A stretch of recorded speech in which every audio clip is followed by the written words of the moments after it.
बाप्पा, मला तुझी फार आठवण येते रे. तू कधी येणार आमच्या घरी?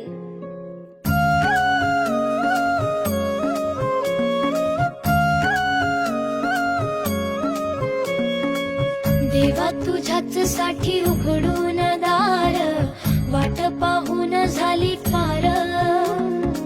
चिंता हरून देवा थकला असणार, दे माझ्या खांद्यावर भार. थोडा इथं टेकून जा, घास खाऊन माझ्या हातातला.